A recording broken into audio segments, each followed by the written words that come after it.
para hadirin sekalian yang sudah bergabung sore hari ini. Siapa lagi yang ada di sini? Dokter Tariknya kayaknya ada tadi. Udah join dok, Dokter Tarki. Udah ya. Sudah Eh, join. Gio sama Diva. Gio sama Diva juga sudah standby. Sudah dimulai dokter. Ini kita Oke, episode selamat ke-11 sore. nih ya. Betul dok, udah nggak terasa udah mau 1 tahun ya dok acara Di R3D ini berarti. bulan depan berarti episode ke-12. Mesti ada makan-makan Pas nih. tahun. Potong kambing Makan-makannya tapi di virtual. rumah masing-masing berarti dok ya. Ya, silakan.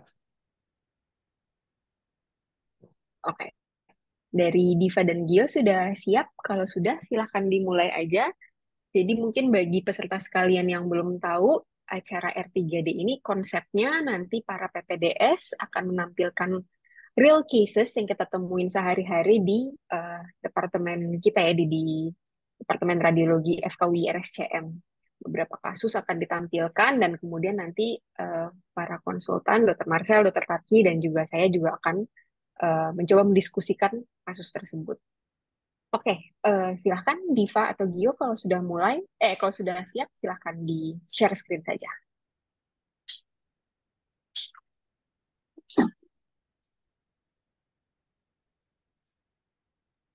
Ya, selamat sore dokter-dokter sekalian.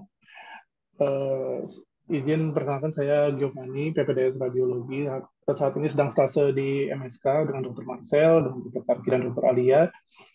Hari ini mungkin saya coba share satu kasus. Ini pasien usia 35 tahun, laki-laki.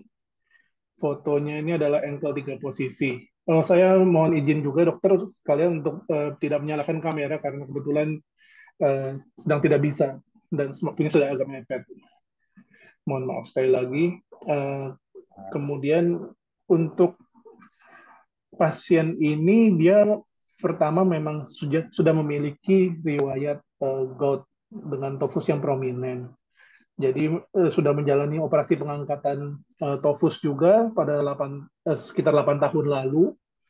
Kemudian keluhan terakhir ini bengkak sejak 3 bulan sebelum masuk rumah sakit di ankle kanan di posisi yang sama. Kemudian bengkaknya ini juga dirasakan semakin memberat jika tidak minum obat. Nanti ketika sudah minum obat akan menghilang. Bang Gio, Iya dok. keluhannya tadi sejak kapan ya? Untuk keluhannya dia yang episode terakhir ini sejak 3 bulan terakhir, tapi setiap tahun itu pasti muncul dok. Keluhannya begitu dok. Oh, pertama kalinya ingat ya dia kapan? Pertama kalinya yang paling prominent itu 8 tahun sih dok bilangnya dok. 8 tahun yang lalu. Oh, lucu juga ya, kayak ada episode-episodenya. Iya dok. Jadi setiap tahun itu ada episode bengkak kurang lebih tiga Soal bulan nanti tahunan. hilang lagi gitu dok. Menarik. Ya, lanjut. Ya, jadi kalau dari foto polosnya di RSCM ini dilakukan 2 kali. Ini tanggal 11 Juni 2024 sama ankle 3 posisi. Ini memang kalau dari fotonya ini kita bisa lihat pada sisi lateralnya ada daerah soft tissue yang tampak lebih menebal. Kemudian untuk celah-celah sendinya ini juga kalau kita lihat dari lateral di sini di talo navicularenya ini kesannya juga menyempit dan suram tidak seperti sendi-sendi lainnya. Kemudian di sini juga kesannya menyempit juga dan di sini kita lihat ada seperti gambaran osteofit yang kalau saya tidak salah ini dinamakan talar big sign ya dok. Nanti mungkin mohon koreksinya. Kemudian juga di sini kita bisa lihat ada lesi litik di navikularenya yang cukup luas dan ini kesannya sih tidak zona transisinya masih lebar gitu. Di daerah sini tidak begitu jelas. Kemudian ini juga kalau kita lihat di talarnya dari sisi posterior, dari sisi ostalusnya, kemudian ini juga ke sustentaculumnya ini membentuk seperti suatu hubungan korteksnya yang kalau saya baca membentuk gambaran C sign di sini. Selebihnya memang untuk dari tibialnya juga ada osteofit, di fibulanya juga ada minimal yang mengesankan suatu degenerasi. Ini foto untuk mortisnya. Nah, ini untuk foto tanggal 17 Julinya, kalau menurut saya ini tidak jauh, perbedaannya tidak jauh, tapi memang yang penyempitannya dan lain-lainnya juga masih ada. Ini foto 17 Julinya.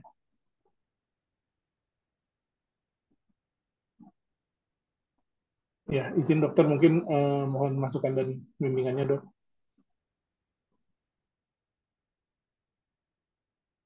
Ini Dokter Gil, ke arah mana ini?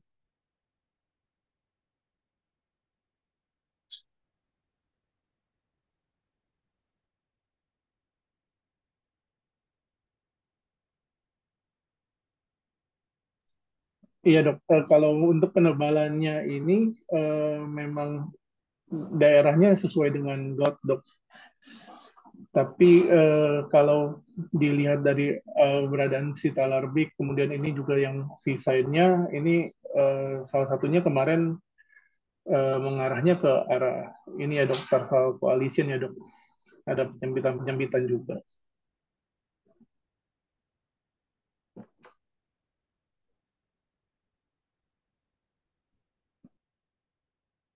Silakan. Oke. Kalau pasiennya itu riwayat gout dari 8 tahun yang lalu, tapi sekarang asam uratnya memang masih tinggi, gitu. Iya, betul dokter. Untuk asam uratnya terakhir masih dikatakan tinggi dok. Cuma ini tadi saya lihat datanya dari EHR kayaknya kurang lengkap. Mungkin diperiksa di lab luar dok. Oke. Kalau dari foto polos ankle ini sebenarnya mungkin yang saya lihat prominent memang tanda-tanda degenerasi ya dok. Pertama, kalau kita lihat hubungan antara ostalus dengan navikularnya itu celah sendinya terlihat menyempit dengan sklerosis subartikular. Dan tadi sempat dibilang ada lesi osteolitik ya di situ. Kalau menurut saya mungkin kayaknya masih batasnya jelas. Lesi osteolitiknya dengan tepinya juga sklerotik. Kalau melihat tanda-tanda sekunder yang ada di sekitar situ, ya bisa jadi mungkin lesi litiknya karena subkondrosis, karena proses degenerasi di sana pun memang ada formasi osteofit marginal yang prominent juga. Tadi sudah dibilang sama Dr. Bio, ada tanda-tanda talarbik ya. Jadi ada osteofit marginal yang prominent di sisi dorsum dari ostalusnya. Dan kayaknya degenerasinya tidak hanya melibatkan sendi talonavikular aja, tapi kalau diperhatikan itu juga kalkaneokuboidnya agak menyempit juga di bagian bawah, ya daerah situ, dan juga ada sklerosis subartikular. Begitu juga dengan sendi tibiotalarnya juga ada formasi osteofit marginal juga tuh di bagian anterior dari epifisis distal dari ostibianya. Jadi kayaknya sih memang tanda-tanda degenerasinya yang lumayan prominent.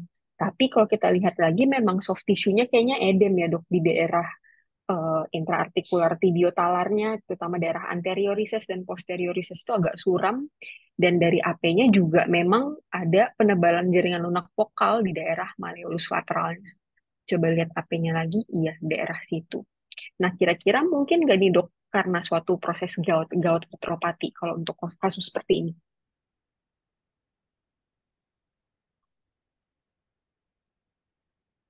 Ada klasik gout ya saya rasa ya. Ada klasik gout tentunya adalah erosi dengan Betul, preservasi celah sendi ya. Ini yang menonjol ya. malah tanda degenerasi. Meskipun Ma- demikian, penebalan soft tissue di lateral itu kayaknya bisa juga eh, itu ya, ligament injury bisa juga. Ya benar menurut Kim. Dari dokter kaki gimana dok? Ya, kalau lihat ini sih, tapi lihat ini deh, malleolus, malleolus lateralnya. Korteksnya kok kayak nggak ini ya, kayak nggak benar-benar Ya, utuh ya. agak Kayak suram ada, ya dok ya. kayak ada erosi-erosi dikit gitu nih. Itu lihat deh. Tuh. Beda garis korteksnya sama korteks yang si talus misalnya, atau yang di daerah tibial plafonnya itu kan dia korteksnya lebih bagus tuh. Cuma di sini nggak gitu kelihatan korteksnya. Terus yang di malleolus medial juga kayak di pinggir-pinggir ini kok kayak ada bagian yang ini ya, kayak ada bagian yang dia garis kortikalnya itu nggak sejelas yang lain gitu. Coba balik ke lateralnya deh, dokter Gio. Nah, ini kalau kita lihat tadi yang dibilang sama dokter Gio ada color apa color ini ya.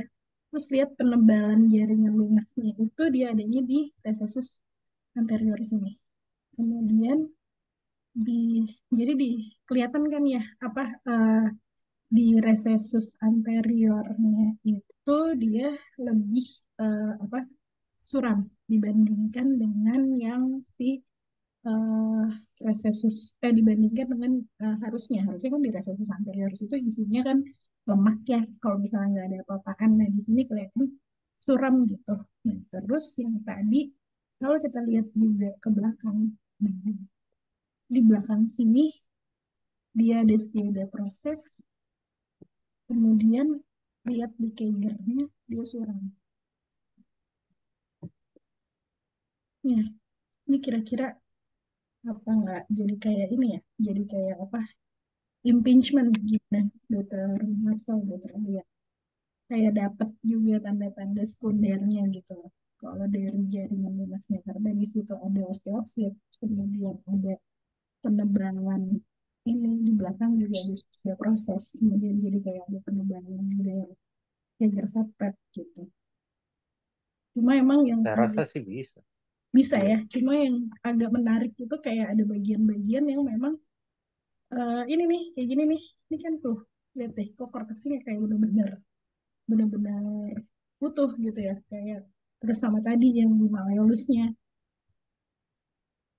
jadi kayak emang ada sesuatu yang superimpos bisakah karena kalau kita lihat yang di daerah ini kan juga jaringan lunaknya agak tebal ya Yang di mana? yang ini nih. Oh iya, Terus di sini ada ini ya. Oh, ada kayak ada bagian erosi. uh, uh, yang erosi seperti itu. Nah, kalau yang di sini penebalan jaringan lunak yang di recessus anterior dan cancer sepet kan bisa kita jelaskan mungkin dengan ada kemungkinan impingement ya, karena di sini ada apa? Ada si talariknya, kemudian di belakang sini ada si ada proses. Cuma yang lebih ke arah apa? Fortupnya itu loh. Kok di daerah ininya ada di daerah pos cuneiformnya itu kok ada kayak ada ini, kayak ada erosi dengan penebalan jaringan minyak di sekitar kira-kira gimana nih? Apakah memang dia kayak superimpose gitu atau gimana? Dan lokasi erosinya juga kayaknya di Dekat, artikular ya dok, uh-uh. dekat-dekat permukaan artikular. Dan dekat-dekat dengan penebalannya. Biasanya kan kalau yang model-model crystal deposition disease itu kan salah satu tandanya itu adalah si erosinya itu lokasinya dekat-dekat sama si lokasi penebalan jaringan lunaknya. Dan biasanya dia penebalan jaringan lunaknya model-model yang apa eh, kayak istilahnya tuh lampi-bampi gitu jadi kayak kayak membentuk mes-mes gitu terus dia di dekat situ ada ininya ada erosinya gimana tuh kira-kira soalnya jadi kayak ada dua macam nih ya di sini. Iya, memang karena pasien ini juga riwayatnya juga udah lama dan episodik berulang ya. Jadi karena akan ada asam urat juga riwayat cerita.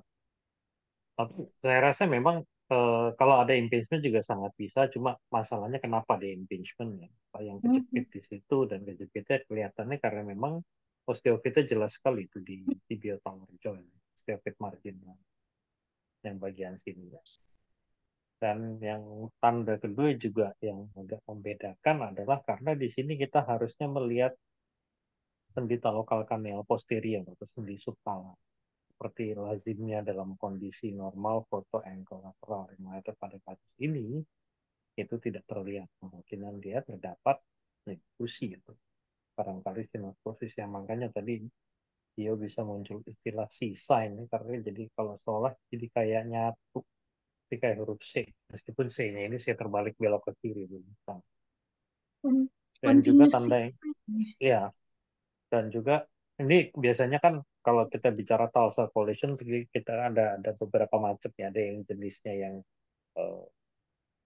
anterior atau lokal kaneal, ada yang navicular navicular navicular kaneal ya, tergantung apakah bagian mana ya, pakai bagian depan atau bagian belakang, bagian tengah yang mengalami collision atau bridging, istilahnya bridging gitu. Karena bridgingnya itu kan bisa berupa bridging tulang, osseous bridging, atau fibrous atau cartilaginous bridging. Dan itu juga menjelaskan kenapa di sini bisa terlihat degenerasi yang cukup luar biasa pada talonavicular ini. Karena pada tarsal collision, dengan bagian ini menjadi satu, maka weight bearing itu sebagian besar akan ditimpakan ke arah depan sini, ke arah forefoot ya.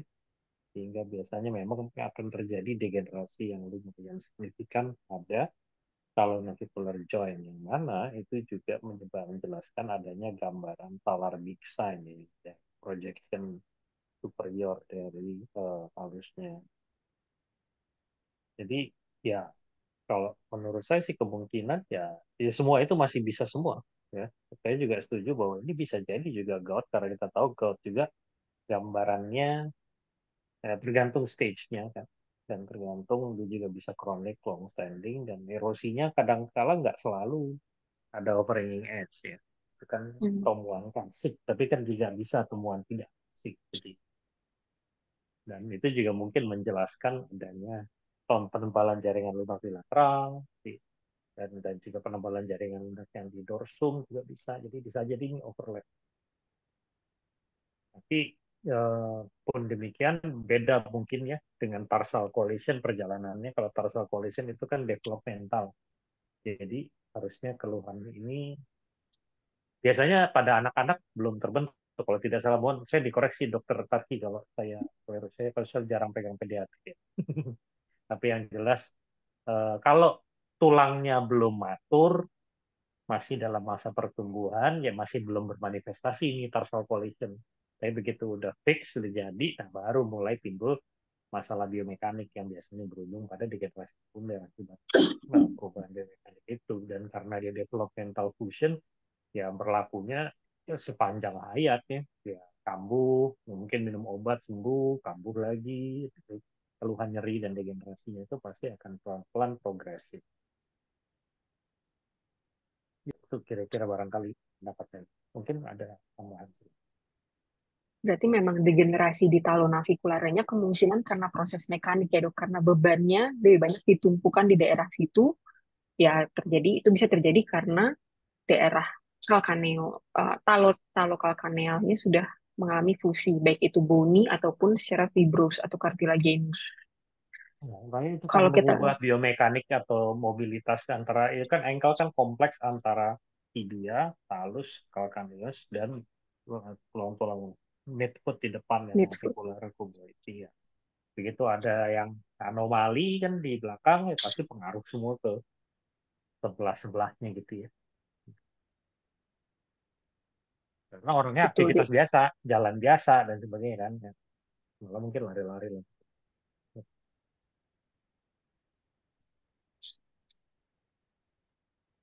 Nah, untuk erosinya sendiri, kalau ke arah gout, itu kan harusnya memang ada penebalan jaringan lunak vokal disertai dengan erosi tulang di sekitarnya. Tadi sempat Dokter Tarki nyebut daerah malleolus lateralnya juga sebenarnya ada erosi ya. Boleh kita lihat lagi yang proyeksi AP-nya? Apa masih mungkin itu deposisi kristal di daerah ligamentus di daerah situ, Dok? Saya rasa.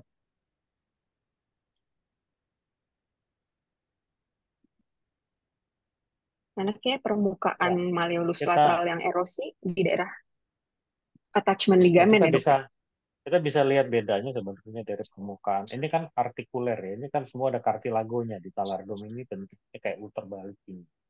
Terus di tibial plafonnya juga ini ada kartilagonya. Jadi kalau kita mengacu pada malleolus medial, sisi dalamnya, maka ini di bagian sini kan juga ada sendi talovibula ya. Dengan sendirinya bagian sini juga harusnya menunjukkan struktur yang sama seperti di malleolus medial, yaitu struktur yang sharp ya, yang benar-benar batasnya jelas ya. Sehingga dari situ kita bisa bilang memang kalau di sini strukturnya nggak sereguler yang di sini gitu. Jadi kalau di sini ada irregularitas sih, saya setuju aja, bisa saja sih. Apalagi kita jangan lupa ya, kita ngeliat 2 dimensi dari sesuatu yang 3 dimensi. Jadi bisa aja ini juga erosi dari arah depan atau dari arah belakang. Kita tentu perlu pemeriksaan lanjutan. Tuh, Daerah baiknya bisa. situ ada ini kan ya. Anterolateral recess kan ya di daerah apa video talofibular situ. Iya, betul. Ya, tapi biasanya kalau di benjolan ininya suka-suka kalau topus itu kan ada kalsifikasi. Tapi Iya. kadang-kadang juga nggak selalu terlihat sih. Ini yang bintik-bintik gini nih, saya nggak tahu nih. Iya apa enggak. Itu kecil-kecil banget gitu Iya, kalsifikasinya. tergantung Kadang kondisi. bisa sumir-sumir. Tapi mungkin di sini peran kita dari foto polos yang untuk mendescribe apa-apa saja temuannya supaya dari klinisinya punya juga aware ya dok, apakah ini mengarahnya kemana. Dan mungkin memang harus diteruskan dengan pemeriksaan modalitas lanjutan berarti ya dok. Baiknya Ya, kalau betul. seperti ini lebih baik melihat dari MRI kah atau dari CT scan dok untuk melihat fokus-fokus kalsifikasi pada goutnya atau apa yang mau kita lihat lebih lanjut nih dok. Kalau melihat anomali dari developmental fusion dari tulang, itu urusan tulang. Berarti jagoannya adalah CT scan pasti. CT scan. Ya, kita bisa melihat betul itu memang koneksi fibros, cartilaginous atau bony, ya, sinusosis. Ya. Nih, kalau mau evaluasi goutnya, kalau CT-nya punya dual energy, tentunya sangat mudah. Dengan dual energy CT kan kita bisa langsung identifikasi asam urat. Kalau cuma mau konfirmasi goutnya saja, ya mungkin bisa USG yang paling sederhana dan mudah dan laksana ya. Dan mesh topusnya itu juga termasuk spesifik juga lah. Ya cukup oke lah dengan ultrasound. Lebih mudah laksana pula lagi. Yang tentu MRI ya tetap juga bisa menjadi pilihan, tapi kan MRI ya tentu pemeriksaannya lebih lama dan lebih.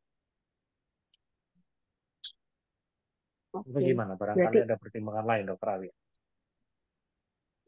setuju sih dok. Kalau memang, apalagi sekarang kan CT scan memang ya itu tadi dokter bilang sudah banyak yang bisa memanfaatkan dual energy CT, jadi kita bisa melihat tuh apakah ada deposisi asam urat atau tidak. Dan Ya, mungkin ya bisa mudah. juga untuk membantu. Yang penting kan pemeriksaan modalitas lanjutannya adalah untuk menjawab pertanyaan klinisi dan untuk mencari tahu sebenarnya nih orang pasien ini kenapa sih bisa nyeri ankle secara udah bertahun-tahun ya dok, udah 8 tahun hilang timbul gitu. Ya, dan subtle Dan kalau calcification itu juga bisa kelihatan kan di titik. Terus pun hmm, kalau bukan dual energy. betul. Ada angka kalsifikasi kan lebih bagus CT dari. Baik, berarti pada kasus ini utamanya tentunya kita melihat tadi ada tanda-tanda degenerasi pada sendi talon naviculare, calcaneocuboid, dan kemungkinan degenerasinya itu bisa jadi sekunder terhadap memang ada kelainan pada struktur tulangnya, yaitu tadi ada gambaran tarsal coalition. Tentunya tarsal coalition itu ada banyak ya tipenya. Ada yang tipe bony, ada yang cartilaginous atau fibrous. Nah, itu mungkin bisa terlihatnya menggunakan modalitas imaging lanjutan berupa misalnya CT scan. Dan selain itu, tadi juga kita bisa melihat tanda-tanda yang jelas ada penebalan jaringan lunak, baik itu di daerah malleolus lateral dan di bagian dorsum dari midfoot, disertai dengan erosi dari tulang di daerah juxtaartikular tadi, daerah cuneiformnya. Kemungkinan karena pasiennya ada riwayat gout, tentunya kita tidak boleh uh, lupa diagnosis adanya gout arthropati. Mungkin seperti itu ya dok. Ada tambahan mungkin dari dokter Marsha atau dokter Tarki? Ya cukup dari situ.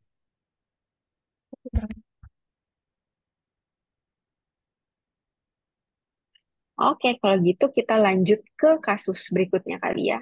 Oh ya, jangan lupa untuk para dokter-dokter sekalian yang ikut join di acara kita kali ini, feel free kalau mau tanya atau ada yang kurang jelas atau mau kasih pendapat, silahkan boleh ditulis di kolom chat, nanti akan kita bacakan juga. Boleh, silahkan kasus yang kedua.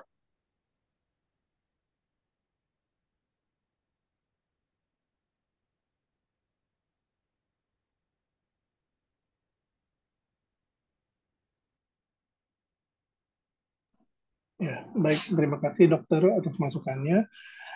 Saya izin share satu kasus lagi. Ini pasiennya pasien perempuan dengan riwayat SLE sejak tahun 2003. Jadi keluhannya ini memang sudah terbukti SLE, systemic lupus erythematosus, dan sudah ada keluhan seperti ruam di wajah, kemudian rontok rambut, demam random, dan juga nyeri sendi yang berulang dan intermittent, jadi sifatnya tidak terus-menerus. Kemudian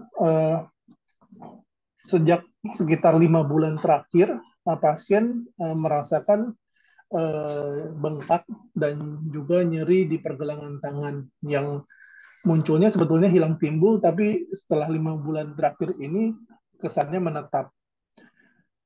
Untuk asam uratnya sudah dicek juga dengan nilai 7,7, dan pasien ini sebetulnya dari tahun 2003 sudah rutin mendapatkan pengobatan methylprednisolone.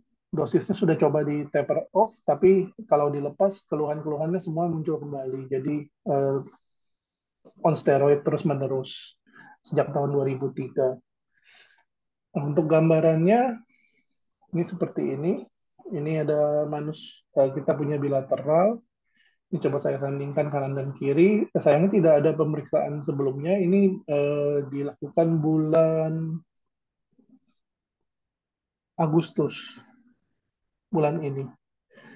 Jadi memang kalau kita lihat pertama memang ini tulang-tulang karpalnya untuk kedua tangan sudah tidak sudah celah-celahnya sudah sangat menyempit, kemudian juga banyak sklerosisnya, dan juga ini kalau kita lihat sebetulnya tulang-tulang karpalnya ini terdislokasi, tersubluxasi ke arah radius.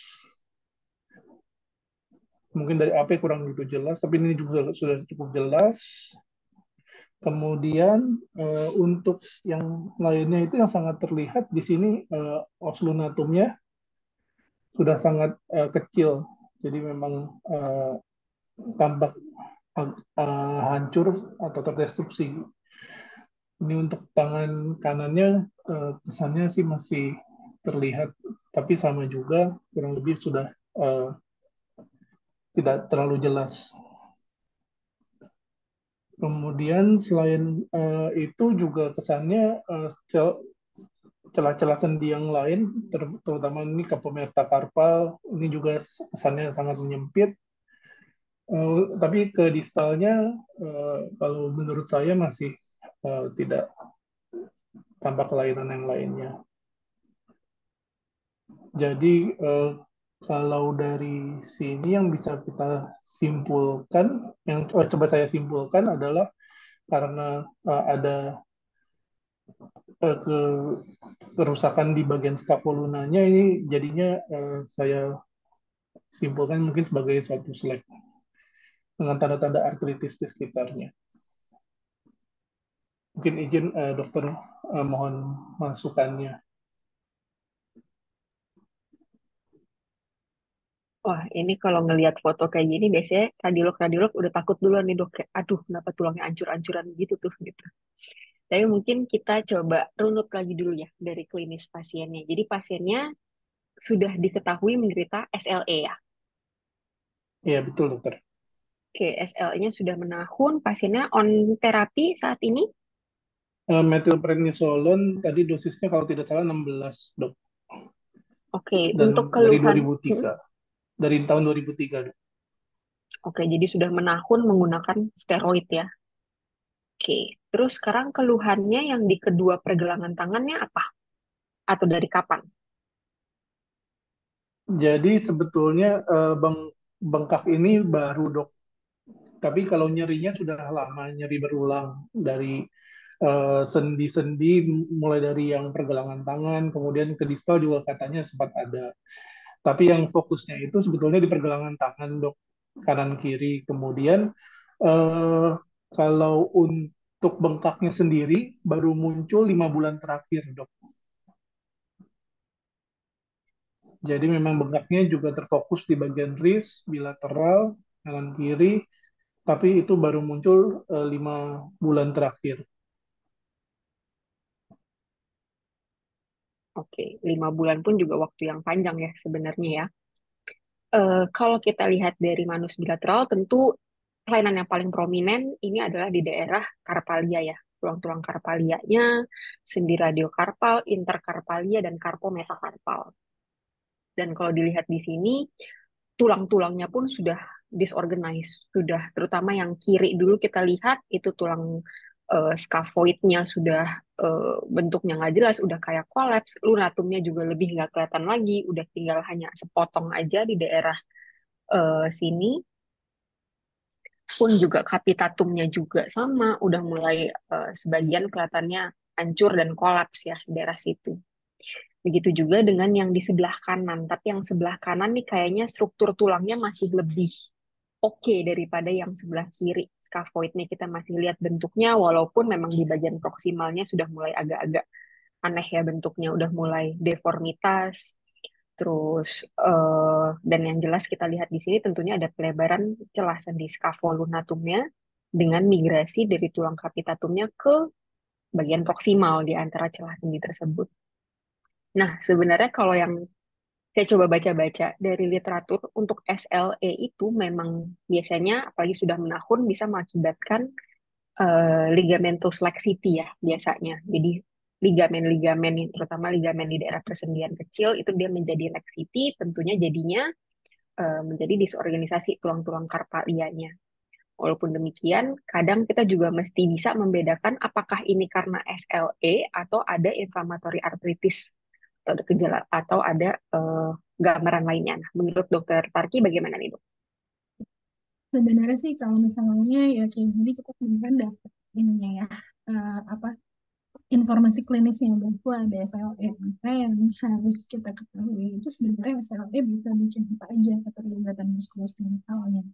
Maka kan dia bisa polyarthritis, yang mana polyarthritisnya itu tentu adalah sifatnya inflamatori ya. Kemudian dia bisa non-erosif deforming arthritis. Jadi kalau pada pasien ini kan kayak kita kayak ngelihat ada erosi-erosi, ada koopnya segala macam. Tapi bisa juga dia tipe yang nggak ada erosinya, cuma terus sendinya itu bentuknya udah nggak karu-karuan, udah disorganisasi gitu. Nah itu ya juga bisa juga kan terkait dengan tadi ligamentous laxity yang dibilang sama dokternya.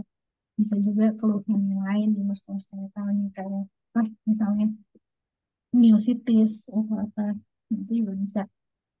Nah, jadi kalau pada pasien ini ya tadi apa kita ngelihat udah ada penyempitan jelas sendi yang uniform, kemudian dia apa tulang-tulang kepalanya terutama ini yang di proximal carpal bow dia udah kolaps ya.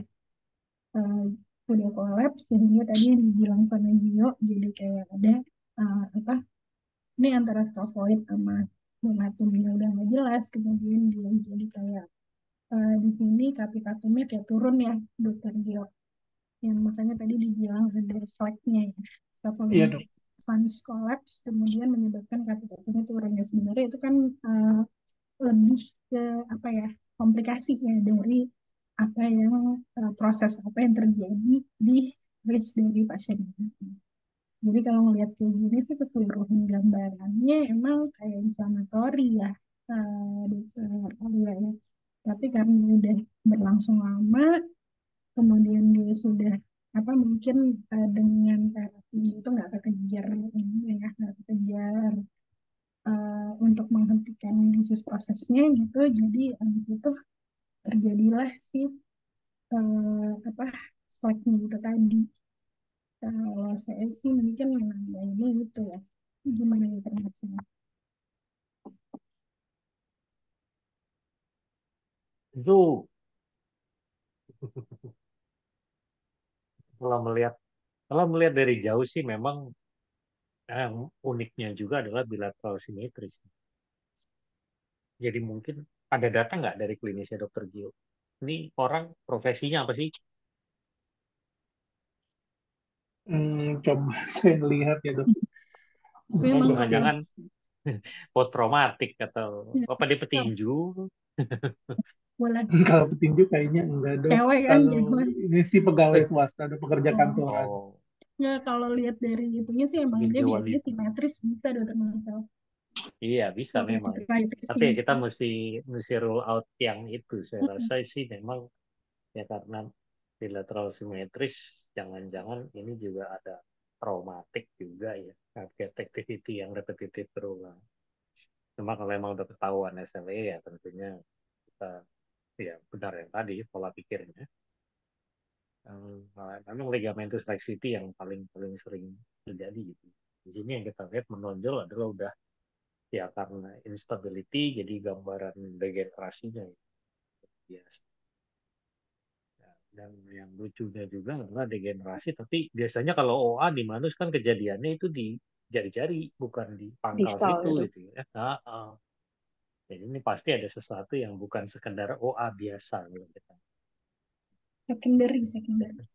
Iya, kan OA biasa. Typical OA. Jadi kalau atypical OA, artinya report yang kita buat kita nggak boleh cuma bilang berhenti di OA degenerasi gitu doang. Kita harus gali lebih jauh ini OA sekunder terhadap apa? Pasti ada sesuatu yang lain. Nah dari situ kita harus describe yang lebih tajam. Entah ada kolaps dari skafoid atau ada apa itu yang lunatumnya tinggal sepotong tadi itu. Lunatumnya mungkin udah nekrosis, udah kolaps, udah hilang, udah resorpsi gitu ya. Atau ada separasi dari scaphodonatum juga. Dan di sini memang yang juga menyolok adalah perubahan yang terjadi itu dominannya adalah di sendi radiokarpal. Jadi kelihatan perubahan degeneratif itu lebih dominan di radius ketimbang di urut. Itu juga satu hal. Mungkin itu aja tambahan. Baik, dokter. Jadi memang di sini informasi klinisnya juga sangat penting ya. Kita tahu pasiennya menderita SLE. Pun kalau misalnya pasiennya eh, kita curiga ke degenerasi, misalnya memang dia sehari-hari aktivitasnya mungkin penari kali dok. Penari kan tangannya sering muter-muter tuh tangannya. Tapi sepertinya kalau untuk kasus seperti ini ya kita tentunya masih memikirkan Tergantung nari apa eh, dulu. Breakdance kayaknya dokter Al. aduh, iya benar juga ya. Numpunya di Kalau wrist ya. bukan tangannya yang muter. Iya benar juga lagi. Bisa, bisa.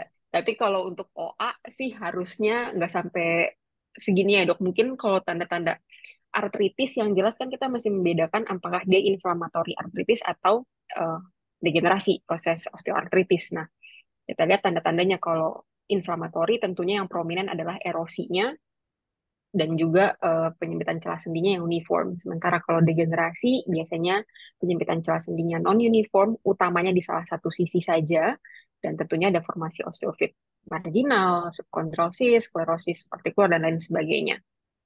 Nah, saya juga pernah baca nih dok, untuk kasus SLE itu memang dia kan ada ligamentus laxity, tapi yang membedakan dia dengan inflammatory arthritis, terutama mungkin di sini RA ya, kalau misalnya di daerah wrist atau daerah-daerah yang proksimal tuh biasanya kan inflammatory arthritis yang tipe rheumatoid arthritis. Yang membedakannya adalah dari erosinya, di mana kalau pada SLE dia lebih ke arah ligamentus laxity, jadi terjadi disorganisasi dari tulang-tulang karpalianya, tapi erosinya tidak terlalu prominent. Sementara kalau pada RA tentunya erosinya yang jelas banget ya dok. Nah mungkin kalau di kasus ini, kira-kira kita bisa melihat tanda-tanda erosinya nggak ya dok? Kayaknya sih lebih prominennya ke ininya ya dok, subluksasi dari tulang-tulangnya, terutama yang di sebelah kanan Dari scaphoidnya juga geser ke sisi radial kayaknya ya dok ya. Cuma Ya yang di sebenarnya kanan ini, memang ya menurut saya sih erosinya bisa jadi Ada eh, sedikit dikit. ada, iya, dan samar juga dengan Hmm. overlap dengan degenerasinya. Hmm. Tapi yang kalau kita assess risk itu kan sebenarnya kita membaginya menjadi row, row distal, row proximal ya. Ini kan perubahannya lucunya kalau mau dibilang RA, kok dominannya terjadi di row proximal gitu ya.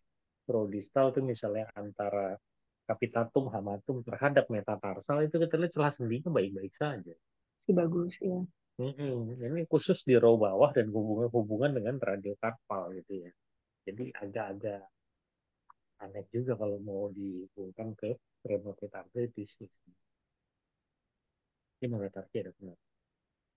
Kalau lihat dari sini sih emang erosinya dia tidak terlalu menonjol ya. Tapi kalau dilihat penyempitan celah sendinya nih kayaknya di daerah karpal kayaknya ada ya. Dan kesannya tuh simetris, uniform gitu penyempitan celah sendinya. Walaupun dia emang ya itu tadi dominannya kayaknya di sisi yang ini nih, di sisi yang apa? Kalau kita lihat di sisi ulnarnya ini kan kayak yang antara sisi ulnatum sama triquetrum terus ke atasnya ke halutum ini kan kayak lebih sempit ya. Dan sempitnya itu uniform banget gitu. Terus kalau kita lihat di tangan kirinya nih kayak ada penyempitan juga di daerah uh, scaphoid sama si ininya ya sama kapitatumnya ya kayak nyempit gitu di bawah kepalanya kayak kalau masih dulu sih ya tadi ya kan karena seringnya yang menonjolnya itu tadi non erosif tapi deforming gitu ya karena yang flexibility itu tadi. Cuma kalau ngeliat di sini memang kayak ada penyempitan-penyempitannya walaupun dia erosinya kayak sedikit ya dikit-dikit aja kayak tuh model-model ini ya kayaknya di triquetrum-nya terus udah kayak gitu kayak model di apa eh trapezium tuh kayak dia kayak sedikit gitu tapi nggak terlalu menonjol dibandingin dengan Belum muncul anotasinya dok. Dokter coba anotasi mungkin. enggak belum aku anut emang Oh emang ini enggak nih ya. kayak di daerah-daerah sini terus kan kayak ada bagian-bagian yang erosi-erosi sedikit gitu kecil-kecil nah itu kan cuma ya emang tidak sebanding dengan si disorganisasi dari sininya. Betul. Yang Makanya tadi utamanya memang sepertinya disorganisasi dari sendi-sendinya itu ya dok, terutama yang di paling proximal row. Dan kalau yang di kanan kita bisa ngelihat jadi ngelebar jauh antara scaphoid dan lunatumnya iya sampai capitatumnya blesek iya masuk ke bagian proximal row-nya. Itu yang sering disebut juga sebagai SLAC itu ya dok, iya scapholunate advance betul. collapse. Terus harusnya juga kalau dilihat di sini juga kan ini juga sebenarnya kan ini kayak dia mengisi tempat di antara si scaphoid dan itunya sama si lunatumnya. Dan sebenarnya di sini yang menarik juga os lunatum yang kirinya tuh dok. Kenapa bisa sampai Hmm, sauprit begitu? sampai tinggal segini. Nah, Dr. Marcel nih gimana Iya, ada hubungannya kah dengan ini dengan penggunaan steroid? Bisa jadi. Osteonekrosis kalau udah ke stage yang lanjut kan dia memang kolaps dan lama-lama juga resorpsi. Sehingga sisanya hanya tinggal ya sedikit aja. Saya rasa sih bisa aja. Karena dia juga pengguna steroid juga kan ya.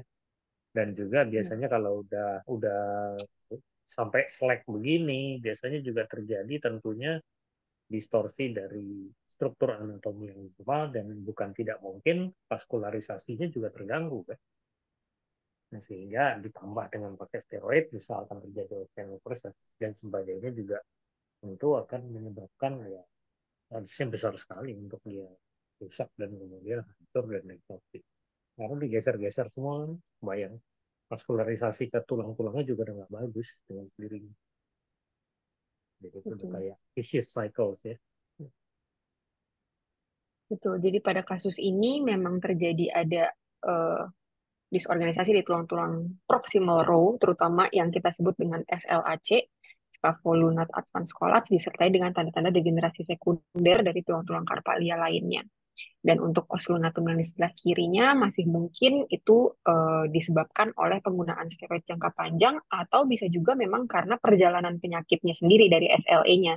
Ya, jadi karena memang adanya gangguan vaskular di sana karena memang tulangnya sudah disorganisasi atau ya memang karena penggunaan steroidnya. Yang Oke, di sini mungkin nih yang juga lucu ya, iya bentuknya ya dok, bahwa tidur. skavoidnya bisa sampai melompatin stiloid radius itu kan nggak pernah begitu ya. Karena biasanya kan kalau yang kayak di sini nggak sampai melompatin. Stiloid radius seperti itu ya naviculare ya juga begini. Kan biasanya kan selama ini begitu.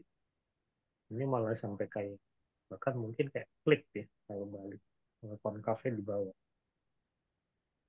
Makin memperkuat ligamentus laxity-nya itu ya dok ya, karena Ya, dia udah ya, ya. geser. Geser-geser. Oke. Baik, kalau begitu mungkin untuk kasus ini simpulannya demikian. Memang penyebab utamanya adalah memang penyakit menahun dari pasiennya yaitu SLE ya. Boleh, mungkin sebelum kita lanjut ke kasus yang ketiga, ini ada pertanyaan nih dok dari Dokter Indah Dewi. Tapi dia mau menanyakan untuk kasus yang pertama. Tadi kalau dokter-dokter sekalian mungkin masih ingat kasus yang pertama kan pada kasus di ankle ya, tarsal collision, ada degenerasi saluran navikularnya dan ada lesi kistik di daerah os navikularnya itu. Sorry, ada lesi litik di daerah os navikularnya. Nah, ini pertanyaannya adalah, apakah ada tempat untuk modalitas MRI jika tidak punya CT scan dual source? Dan untuk di os navikularnya tadi, apakah masih bisa didede dengan osteomyelitis? Gimana nih? Mungkin dari dokter Tarki ada pandangan, dok? Untuk yang gimana nih tadi osteomielitis? Tadi kalau mungkin dari dokter Gio bisa dibuka lagi kali imagingnya. Tadi kan di navikularnya ada kayak lesi litik ya, dok, litik geografik. Oh, Dengan tepi sklerotik semuanya. Apakah bisa didede dengan osteomielitis? Sebenarnya kalau osteomielitis mungkin harus dikorelasikan juga dengan klinis mungkin ya dok ya. Apakah klinisnya dia memang ada ke arah tanda-tanda infeksi seperti kulitnya bengkak, kemerahan, atau misalnya ada tanda-tanda ke arah infeksi lainnya gitu. ya kalau MRI sebenarnya sih kalau misalnya itu ya bisa mungkin yang bisa kita tangkap ya kalau fokusnya kan pasti kelihatan ada soft tissue mass ya. Kemudian yang tadi kalau misalnya kita mau menangkap si apa degeneratifnya sedemikian hebat, apakah ada besek-besek dari cartilage seperti itu juga bisa kelihatan sih. Kalau untuk yang ininya ya kalau calcaneal coalition mungkin kita mesti melihat sekuensi-sekuensi juga ya. Jadi mulai dari T1-nya, lihat ininya, lihat struktur tulangnya, kemudian dari situ kan bisa kelihatan juga sebenarnya apa yang nyambung gitu. Jadi kayak ya analoginya kayak kalau misalnya kita pada anak-anak yang nyari visceral bar itu bony bar atau bukan kan sebenarnya pakai MRI juga bisa juga gitu kita lihat juga apakah itu bony bar atau bukan gitu. Jadi mungkin ya kalau misalnya apa CT dia pilihan pertama, apalagi kalau misalnya punya dual source, tapi ya karena dual source itu juga jarang-jarang ada ya. Ya kalau misalnya mau lihat di MRI sebenarnya bisa juga dilihat, tapi mungkin enggak untuk informasi tentang tulang itu mungkin nggak sebagus pada CT ya.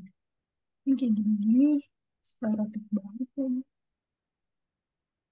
Cuma kalau tadi mau lihat engagementnya atau itunya ya pasti pakai MRI lebih bagus lah.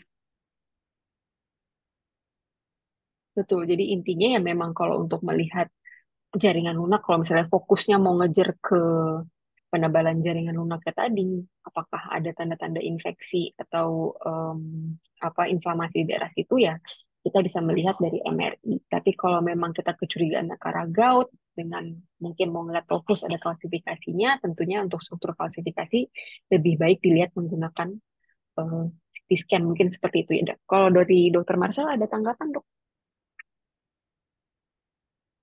Masih mute, Dokter ini. Saya tanggapin yang DD osteomyelitis itu ya. Saya rasa sih ya kalau mau di DD sih boleh-boleh saja, tapi yang mengarah kepada infeksi di os navikular kalau dia lesinya bulat lusen seperti itu adalah brodiabses. Tapi brodiabses biasanya reaktif sklerosis di sekitar itu tebal ya. Dan nomor dua, tidak menjelaskan perubahan degeneratif yang ada pada talon naviculare, tidak menjelaskan talardi, tidak menjelaskan yang ini tadi, yang diduga ada edema di segmen anterior, posterior. Ya, jadi sebenarnya sih kan kita bisa aja kalau mau mencurigai, tapi kita cari yang terdekat. Yang terdekat tentunya kalau kita lihat ada lesi bulat di subartikular dari suatu sendi yang mengalami degenerasi, penjelasan yang paling sederhana adalah itu subchondral cyst. Karena pada degenerasi biasanya teorinya kan terjadi wear and tear dari permukaan artikulernya dan terjadi mikrotrauma atau peretakan pada daerah arterit sampai korteks subchondral dan cairan sinovium itu leakage masuk melalui defek tersebut ke dalam tulang seolah-olah membentuk kista. Disebut sebagai subarticular cyst.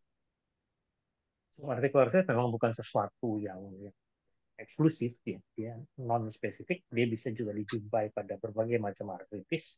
Tapi kebetulan perubahan sendi yang kita temukan pada sendi talus navikular yang didekatinya adalah perubahan degeneratif. Jadi saya rasa mungkin dibanding memikirkan abses masih lebih mending ke arah ya itu dari bagian dari perubahan. Betul Jadi juga dipikirkan kalau mau satu lebih. bagian entitas dulu ya, Dok. Iya, selalu kita berpikir satu entitas dulu. Tapi kalaupun masih dicurigai karena infeksi, ya betul tadi, konfirmasi aja klinisnya. Aman. Klinisnya tadi kalau tidak salah, nyeri episodik berulang kan gitu ya. Dan asam urat tinggi gitu ya. Nah, jadi kayaknya nggak ada yang arah ke infeksi. Baik, jadi tetap boleh kita BD kalau melihat lesi litik seperti itu, tapi ya tetap dikorelasikan dengan klinis dan kalau melihat kita coba dilihat tanda-tanda sekunder lainnya. Lalu pikirkan satu entitas yang berkesinambungan terlebih dahulu, walaupun kalau memang mau di-DD ya boleh-boleh aja, bisa-bisa aja, mungkin gitu ya, Dok ya. Ya, tapi saya rasa radiologis zaman now sebaiknya tidak begitu. Karena radiologis zaman now ini harus berpikir seperti dokter. Jadi kalau misalkan di dalam pikirannya masih mendede infeksi, segera cari tahu klinisnya. Buka rekam medisnya, cari apalagi sekarang lebihnya online kan. Jadi harus apa ya, mencoba untuk menangani pasien secara holistik, jangan hanya berdasarkan lihat gambar gitu. Jadi harus mencocokkan data-data lain dan kemudian kita lihat ya dengan data lain menunjang nggak. Jadi jangan dilihat kalau zaman dulu biasanya kita cuma di kamar baca baca aja buat report terus pulang dan biasanya gitu. Nah, ini zaman sekarang udah nggak boleh begitu ya. Dia lo harus lebih apa istilahnya proaktif, responsif, performa tinggi, gitu, kayak gitu-gitu Waduh, loh. waduh. Mobilnya handal, power steering gitu, balok, Itu gitu. mobil apa radiolog? Ya Minimal kira-kira mungkin kita begitu. bisa telepon kali ya, Dok ya, tanya ke klinisnya Iya, telepon. iya. Kalau hubungannya akrab, telepon aja gitu. Intinya ya kita Benar. harus lebih kayak dokter lah, jangan terlalu foto doang pulang. Perkembangan Baik. ke depan kan juga udah dipaksa pakai IMR ya. Iya, sekarang kan ada Menkes elektronik ya. dan apalagi mau dipaksa untuk menyatukan IMR itu semua ke dalam satu sehat. Jadi mungkin ke depannya malah kita lebih gampang nih, nggak usah telepon, tinggal buka aja tuh di IMR-nya. Baik. Dokter, ini nggak terasa nih udah jam 6 lewat. Kita mau lanjut ke kasus terakhir, kasus satu lagi, atau sekian dulu nih dok sesi yang sekarang? Misalnya aja, audiensnya kayak masih betah itu masih. Iya, kayaknya ya Jadi masih masih semangat. gitu. Dokter Tarki nggak apa-apa dok? Apa-apa. Bisa belum Nggak bisa. apa-apa ya? Sekarang Oke, cepat siap. aja barang. Kita lanjut kasus yang ketiga, silahkan. Oh iya, Diva kan belum tampil ya. Gila. Iya, Iya benar. disumpah Udah siap loh keren. dok dari tadi. Iya dok, Udah pakai lipstick, katanya udah nggak dandan. ada, nggak ada.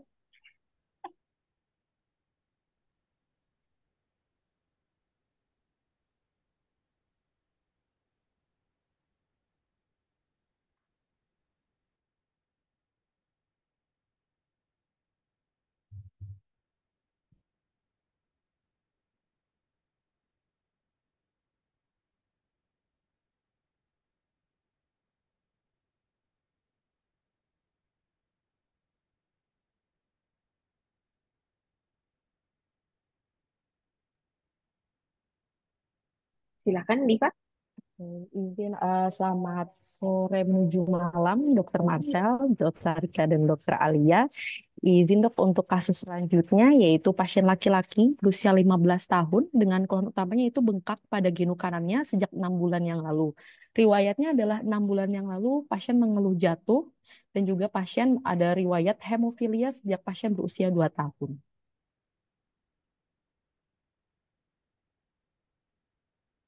Ya. Berikut untuk radiografi genunya, dokter. Dari proyeksi AP dan lateralnya sendiri, di sini kita bisa melihat bahwa adanya deformitas di diafisis distal.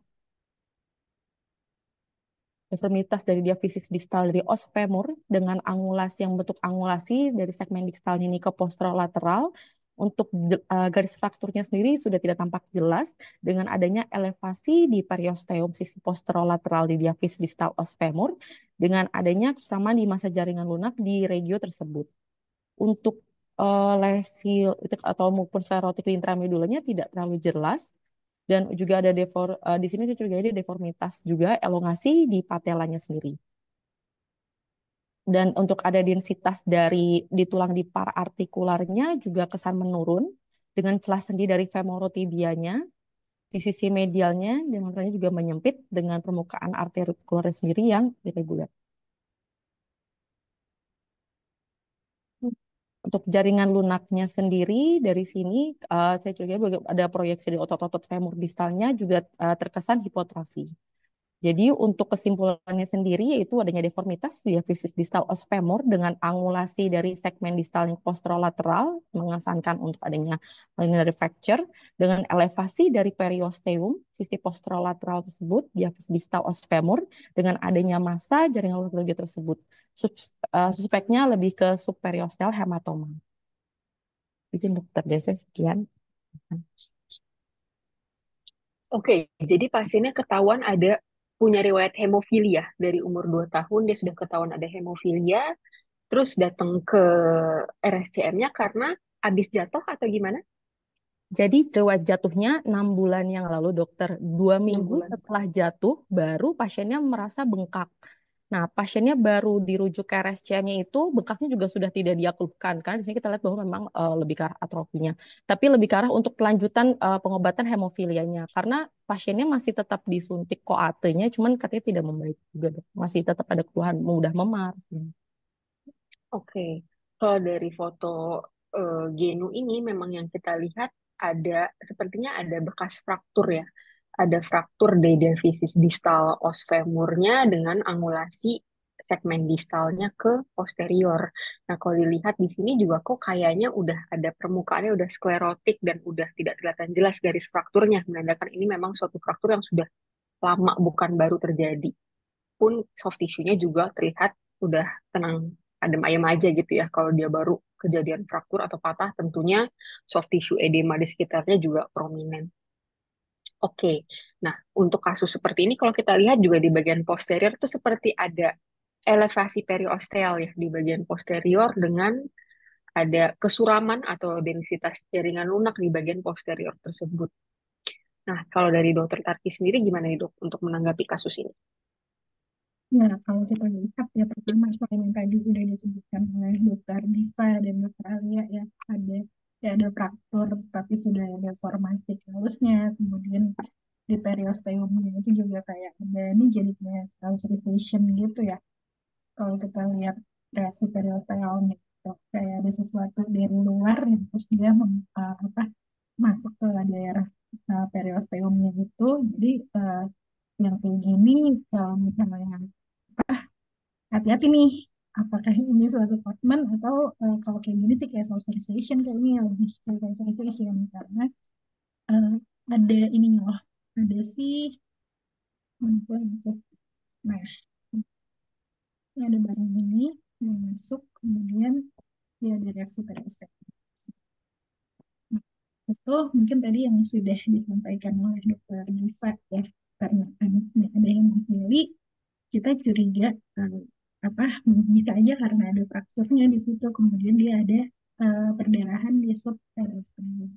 Nah tapi kalau kita lihat secara keseluruhan ini kan bentuk tulangnya juga nggak benar-benar normal seperti tadi yang dibilang dokter Diva patelanya kayak dia memanjang, kemudian apa? Tadi coba lihat AP-nya deh, lihat AP-nya. Nah ini juga kalau kita lihat dari si bentuk kondilnya ini kan juga bukan kondil yang benar-benar normal ya.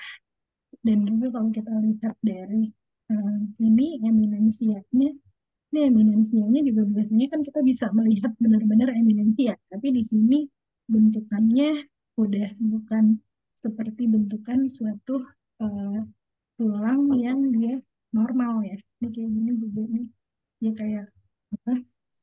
Kita lihat di sini bentukan dari kondilnya, ini udah kayak bukan kondil yang normal, begitu pula dengan si kondil ininya, kondil di dianya. Nah, kalau ngeliat kayak gini secara keseluruhan, ya selain ada fraktur dan ada ininya, kita juga harus mempertimbangkan mungkinkah ini suatu hemofilik osteoarthropathy. Mungkin itu sih. Nah, kalau hemofilik osteoarthropathy ini dokter Marvel nih yang ininya, ahlinya. Silakan dok. Zaman dulu itu. Alah, itu inilah otoritas lah. Tapi kalau udah ada riwayat ketahuan pasiennya hemofili itu udah selesai tuh masalahnya. Udah Iya. nggak masalah. Yang susah kalau tidak ketahuan dia hemofili.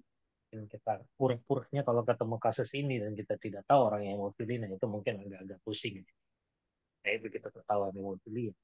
Tapi itu memang bisa ketahuan, bisa terjadi karena hemofili yang ringan itu bisa jadi pasiennya nggak menyadari. Karena kalau trauma hebat aja baru ada bleeding yang paling sebelumnya kalau sikat gigi ya kalau berdarah juga agak lama berhenti tapi masih berhenti. Tapi kalau hemofili berat biasanya sih yang udah ketahuan dari kecil dia datang dia bilang dok saya hemofili ya. Nah kalau kita bicara hemofili itu kan gangguan pembekuan darah. Jadi untuk muskuloskeletal cuma 3 kemungkinannya. Intinya kalau ada trauma ya pasti hematoma. Tinggal hematomanya apakah di intraoseus, intramuskuler, atau intraartikuler. Begitu aja. Kalau intramuskuler tentunya kelihatan seperti soft tissue mass pada foto polos. Kalau intraartikuler tentunya jadi kelihatan kayak efusi ya karena efusi kan kita nggak bisa bedakan cairan jernih atau darah pada foto polos ya. Nah, kalau dia di tulang ya kalau dia di medula ya intraoseus, kalau dia di kasus ini misalnya di superiosteal ya superiosteal hematoma bisa dua-duanya. Tapi yang jelas reaksi jari tulang di sekitarnya itu menunjukkan reaksi yang solid yang kelihatannya udah makin kayaknya ini masanya hematomanya terkendali sih menurut saya. Jadi kalau dia terkendali biasanya dia makin besar ya. Kalau dia sudah tulang remodeling ini harus ya bagus. Cuma dia memang makin besar darahnya makin butuh waktu untuk diserap. Sehingga biasanya dipercepat bisa dengan di pembedahan barangkali untuk mengangkat hematoma. Paling itu aja sih saya rasa. Nah, tapi memang kalau ngelihat bentuk sendinya ini memang bentuk sendi yang memang karakteristik hemofili ya. Karena dia terjadi inflamasi kronik karena biasanya ada hemartrosis berulang, maka biasanya akan terjadi ya inflamasi jangka panjang karena darah dalam sendi itu kan bikin peradangan. Nah, karena ada inflamasi, maka epifisis dari sendi, tulang pembentuk sendi itu juga akan lebih lebih radiolution seperti pada gambar ini. Dan ada kontras yang sangat berbeda antara metafisis dan epifisisnya. Epifisisnya di satu sisi sangat-sangat lusen, epikulanya jarang, sementara yang di metafisisnya dia densitasnya yang di metafisisnya densitasnya masih lebih tinggi dibandingkan epifisisnya. Dan tentunya itu juga biasanya membuat bentuknya jadi bizar bentuknya. Kalau ininya hipertrofik dia punya epifisisnya. Ya, jauh lebih besar dibandingkan metafisisnya. Ya. Jadi kayak bohlam lampu ya, kayak ganda. Itu semata-mata karena ada edema berulang di sumsum intraoseusnya karena inflamasi yang sehingga dan ini terjadi pada anak, tulangnya masih empuk. Jadi pada saat seiring proses pertumbuhan tulangnya itu epifisisnya akan menyesuaikan dengan tingginya tekanan intraoseusnya akibat edema dalam jangka lama. Maka dia jadi kayak epifisial overgrowth, istilah seolah-olah kayak epifisisnya bertumbuh berlebihan, melebihi metafisis dan diafisis. Yang kira-kira seperti. Berarti kalau Jadi kalau memang ini kita lihat, Jadi kalau ini di superiosteal ya penampakannya akan seperti ini. Kalau dia di intraoseus mungkin lebih ke tengah lagi dan kelihatannya bisa mirip kayak aneurysmal bone cyst atau seperti GCT juga ya. Bisa iya. mirip seperti itu, ya, lesi geografik. Cuma sekali lagi yang membedakan adalah pasiennya hemofilia. Jadi sebenarnya Gitu. kuncinya itu ya dok, kita tahu klinis ya, makanya mungkin Hmm. pentingnya klinis di sini. Jadi kita nggak usah pusing-pusing mikir kenapa ya kok tulangnya aneh bentuknya, kok epifisisnya kayak gitu gitu. Dengan kata kunci Iya, kita udah tahu pasiennya hemofili, oh ya ini cocok dengan gambaran hemofilik artropati di mana terjadi deformitas pada permukaan artikular itu pada epifisisnya ya dok. Dan seingat saya juga untuk hemofilik artropati itu juga ada grading-gradingnya juga ya dok, dari yang baru deformitas aja sampai lama-lama dia udah irreguler, udah menyempit, dan bahkan lama-lama bisa sampai fusi ya dok ya kalau nggak salah. ya Di ada grade grading, 4 itu ada kalau nggak salah udah fusi. scoring, ya ada Hmm. berbagai ini, upaya untuk menstratifikasi. Ya, kalau Itu fotopolis, ada ya. Saya itu ada yang sendi, setahu saya. Kalau yang kalau yang hematoma intramuskular sama intraoseus, setahu saya nggak ada gradingnya. Apa ada ya, Dokter Karti? kalau kalau yang setahu saya sih yang itu ya, kalau buat fotopolis gini buat sendi kan ya si Arnold Ya, Gardner itu. Ya, iya, itu yang sendi ya, Pak. Ya pokoknya Iya. kalau udah grade 5 itu berarti udah disorganisasi aja sendinya. Hmm. Ya sekali lagi, betul-betul. ya itu tadi begitu kita udah dapet tahu hemofili maka udah beres masalah. Oleh karena itu kalau dapet kasus model begini, nggak ada data klinis, jangan langsung dijawab aja. Usaha dikit cari tahu klinisnya. Gitu tahu klinis hemofili, ya, jadi nggak pusing-pusing kita, cepat selesai. Karena kalau hematom superiosteal kan antara dia trauma, hemofili atau scorpi. Oh Nanti iya, tapi kan berarti bentuk tulangnya beda ya antara antara yang itu kalau misalnya mungkin nggak ada perubahan berarti ini. Kalau kalau diskursi kan juga dia perubahannya tuh nggak seperti ini ya, bukan yang kayak model-model episis yang lain jadi ballooning baru. Betul. Lebih ke tanda-tanda yang gambaran khas kurvi ya dok, ada yang Falcon spur itulah, atau ada yang tumor fault zone, dan lain sebagainya. Tapi memang kuncinya di sini, kalau memang kita lihat imaging, oh ada soft tissue, gambaran soft tissue mass nih di bagian posterior ya. Jangan serta-merta langsung takut, oh tumor gitu, karena mungkin dari klinisi atau dari orang, kalau kita nggak tahu klinis, melihat ini sekilas, apa ada soft tissue tumor atau apa, padahal satu, dia ada pasien dengan hemofili, dua, ada riwayat trauma juga sebelumnya, ditandai dengan memang ada malunion dari divisis distal femurnya, dan yang ketiga ya memang untuk masa jaringan lunaknya berarti kemungkinan yang harus dipikirkan pertama adalah tadi balik lagi satu entitas yang sama dulu ya dok, satu perjalanan penyakit yang sama, kemungkinan adalah superiosteal hematom. Walaupun tentunya dari foto polos kita nggak bisa menegakkan diagnosis dengan pasti ya dok, tetap harus dikonfirmasi lagi apakah betul itu suatu hematom atau bukan, mungkin gitu ya dok. Ya, kira-kira gitu sih dok ya. ultrasound paling sederhana. Ya. Ultrasound paling sederhana Iya, ya. Dua MRI. ya, ya kalau ultrasound ya, tapi tetap ini dokter Marisa kadang-kadang kalau pada anak-anak ini kita mesti dikorelasiin sama itunya juga, sama apa? Karena sama-sama cairan kompleks kan, Iya, itu Ya, nyasar nyasar bedanya. ke abses pula nanti.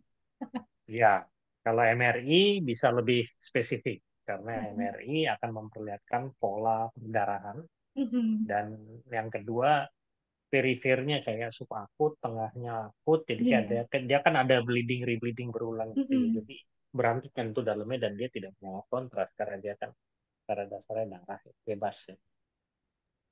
Iya karena itu ya, karena Itu bedanya dengan USG.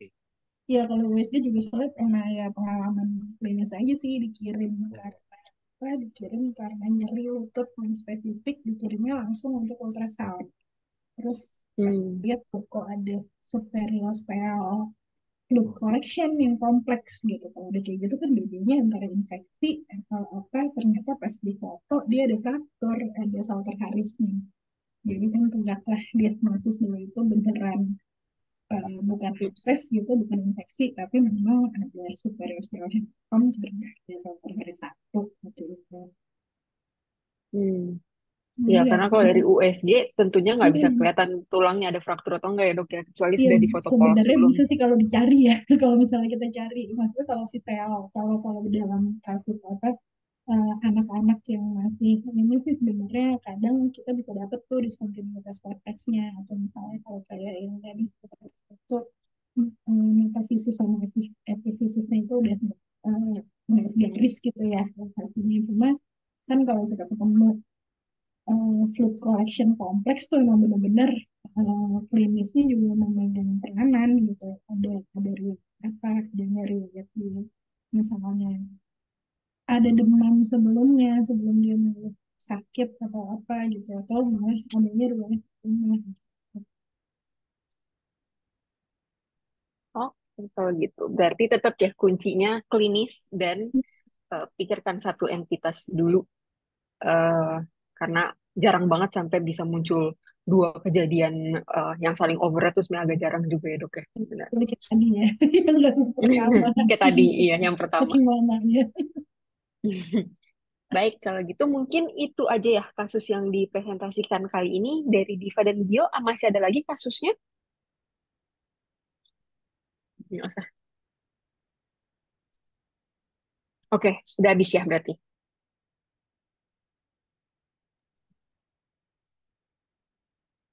Iya dok, sebenarnya masih ada satu kasus lagi dok kalau mau dibahas. Itu lagi dok. Lanjut. Mau lagi atau mungkin sudah cukup dok Tapi untuk mungkin kesempatan iya, ini? Gunung melihat waktunya kita udah Iya. overtime setengah jam ya. Mungkin nanti buat kasus, buat acara R3D selanjutnya, nanti akan kita presentasikan juga. Baik, sebelum saya tutup sesi R3D kali ini, terima kasih banyak pada Dr. Marcel dan Dr. Tarki. Ini Dr. Marcel kebetulan harus cabut duluan. Terima kasih banyak atas masukannya, Dr. Marcel dan Dr. Tarki. Dan terima kasih juga untuk peran dan partisipasi aktif dari teman-teman sejawat sekalian. Nanti kita ketemu lagi bulan depan, itu untuk acara R3D yang anniversary nih. Udah 1 tahun, nggak nyangka ya. Nanti mungkin kita bikin special event, nanti akan kita diskusikan lagi. Untuk tanggalnya mungkin menyusul, nanti akan kita infokan juga di berbagai social platform untuk tanggal pastinya. Dan jangan lupa juga nanti akan ada Studium Generale ya dok ya, MSK Studium Generale di bulan depan itu kurang lebih biasanya 2 minggu lagi sih pas bulan mati. Kalau ini kan pas bulan purnama ya, kebetulan nih lagi super blue moon nih kalau nggak salah. Bulannya lagi gede-gedenya. Nah nanti yang Studium Generale pas new moon. Untuk tanggalnya akan diinformasikan selanjutnya. Mungkin sekian acara R3D kita sore hari ini. Selamat sore, sampai jumpa di acara Jakmus berikutnya. Selamat sore Dokter Tarika.